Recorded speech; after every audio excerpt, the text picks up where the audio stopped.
Hey everyone, and welcome to the third weekly Q&A video.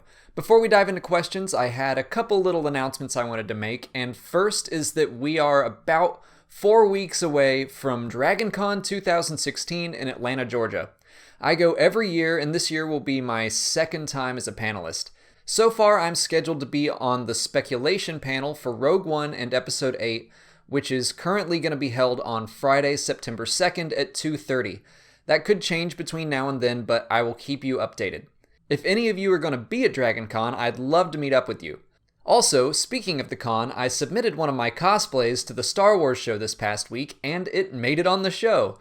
I dress up as Boba Fett one day every year, and this year my group of friends is planning to have a full lineup of Star Bros, so that should be fun. And the other thing I want to mention is just my weekly thank you to all of my new patrons out there, especially a huge thank you to Amaya. You are the third person to donate $100 every month to my Patreon account, and that puts us just $35 away from our next goal, and in only 3 weeks. If you want to learn more about Patreon, the link is in the description. By joining, you basically have a better chance of your question getting seen every week, and you get to participate in things like patron-exclusive monthly giveaways, which I actually just did our very first one. But you can read all about the rewards and the goals I set on the Patreon page. But all that said, let's head on to the questions. Joe Costner asks if I would have preferred Disney make their movies off of the EU books instead of a whole new storyline, specifically suggesting that the Thrawn trilogy could be the main saga and we could have like the X-Wing books as anthology films. I love the X-Wing books, so that obviously makes a lot of sense to me and I'd love to see them. And I love the Thrawn trilogy too, but I am not sure that they work as well as films. The pacing is a little bit slower in the books. Like, it's still a great story, but when you read them, it's very character driven, which is awesome. But for example, there's only one lightsaber duel in the entire trilogy, which classically in a Star Wars film you get one per movie or more. So I don't think that the Thrawn trilogy, as it's currently written, would make for the best movies, but of course they could always adapt it. But that said, I'm glad that they are doing new stories, mostly because I want to be surprised. I'd rather go into the theater not knowing what's going to happen at all. I want to see a new story that surprises me, The Force Awakens did. So I'm okay with them rebooting the canon and introducing new storylines in the films. Yannick G asks if the Death Star could jump to light speed. The short answer is yes. It had a Class 4 hyperdrive, which basically means that it couldn't quite get to light speeds. Well, okay, I guess the short answer is no, not quite, but it could go into hyperspace. It had a Class 4 hyperdrive, which means that it could travel at a quarter of the speed of light. The Millennium Falcon, for example, had a 0.5 class hyperdrive, which means it could travel at double the speed of light. But I think what you're asking is, can it travel through hyperspace? And the answer is yes, it could.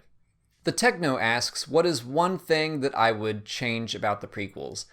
I think I would keep Darth Maul. I really loved him, as so many people did, in The Phantom Menace, and I was surprised that they killed him off. I figured he would be the villain throughout the trilogy, or the secondary villain, and I was disappointed that they killed him off. And of course they brought him back in the Clone Wars, but I think it would have made more sense as Belated Media, his what if the prequels were good series.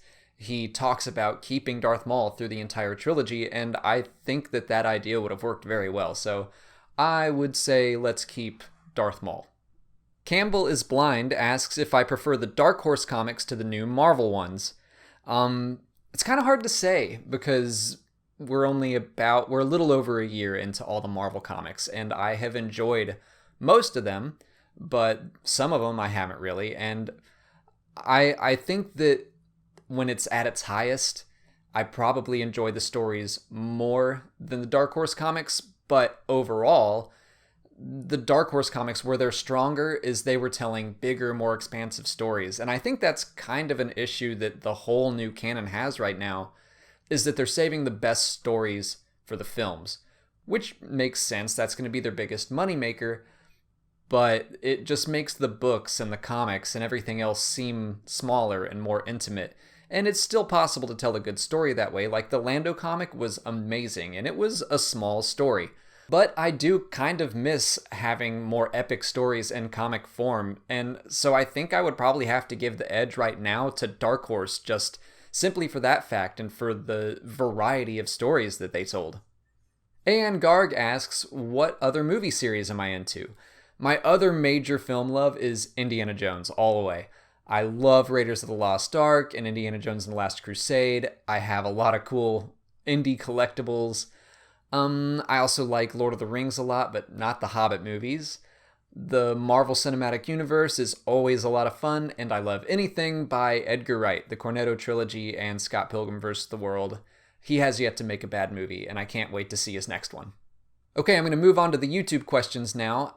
Thank you to all of the patrons that asked me questions. If you didn't see your question answered in this video, go back to Patreon and check out the weekly questions thread, and I replied to your comment and I answered it there. Ronaldo Howarth's question kind of builds off of the last one, and he asks, what are my favorite non-Star Wars books? Anything by Michael Crichton at all, so Jurassic Park, The Andromeda Strain, Sphere, Congo, Timeline. I love his books. J.R.R. Tolkien, going back to Lord of the Rings, anything by him, The Silmarillion, Children of Hurin, The Hobbit, of course. The book is far better than the movies were. And Jim Butcher, The Dresden Files, if you've never read those, they are a blast. There are 15 books in right now, and it's like a wizard detective mystery book, every single one, and they're so much fun, and they're so well written, and he's got the whole series planned out. And I've met Jim a couple times at Dragon Con, and he's crazy nice. And the Kingkiller Chronicles by Patrick Rothfuss. Oh, and if I'm gonna keep on fantasy, The Song of Ice and Fire by George R.R. Martin. Yeah, I'm really into fantasy books, if you can't tell. Sawyer Fear asks who my favorite obscure character is besides Biggs, which is good that he put that distinction because everyone knows I love Biggs. But right now I would say the Crimson Corsair, Sidon Athano. I think he's like the epitome of the background character that has a really cool backstory in The Force Awakens. He's got all the red clothing and the red Kalish helmet. We don't see his face, he just looks cool. And then he's got a really neat short story backstory that I've covered before where it ties in with the Clone Wars, which is really nice. I won't give away too much, but if you haven't read that story, either check out my videos on it or go read it because it's fantastic. But yeah, I'll go with the Crimson Corsair. Sam Green asks, who had the more satisfying death, Han or Chewie? I think that's a really interesting question because it's basically like canon versus Legends. In Legends, Chewie dies, and in canon, Han dies. And it's interesting because they both involve saving Han's son.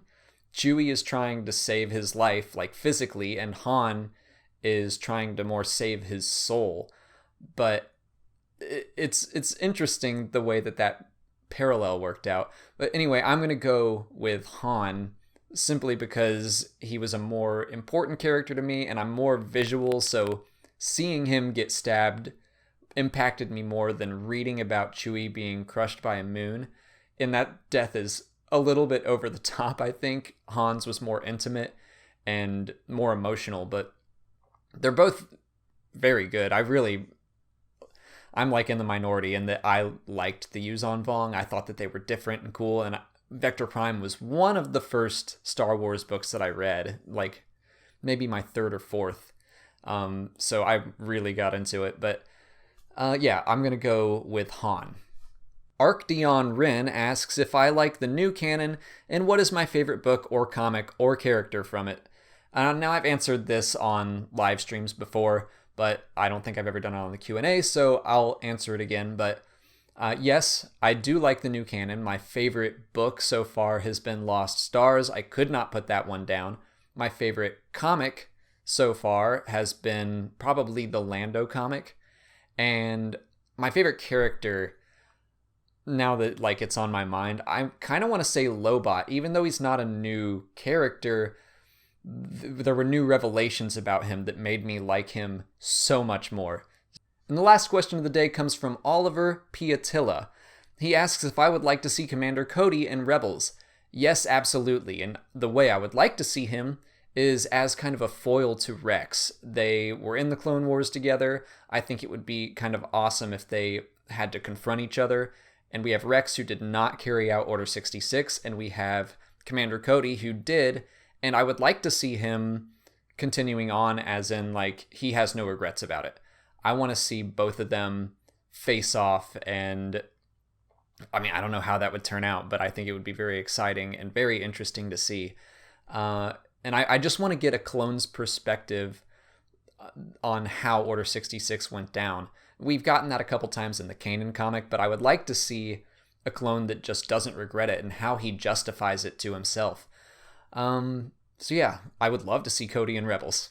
And that's all the time for questions I have today. I'm sorry that I can't answer every single one, but if you want to submit a question for next week, just leave a comment on this video or head over to Patreon, join up. We're only $35 away from the next goal, so help us get there. And you can leave a comment on the weekly questions thread, and you're going to have much less competition. Also, you can follow me on Twitter at Star Wars Explain. You can follow me on Instagram at Star Wars Explained. And that's it. That's it for today. So until next week, thank you so much for watching, and may the Force be with you.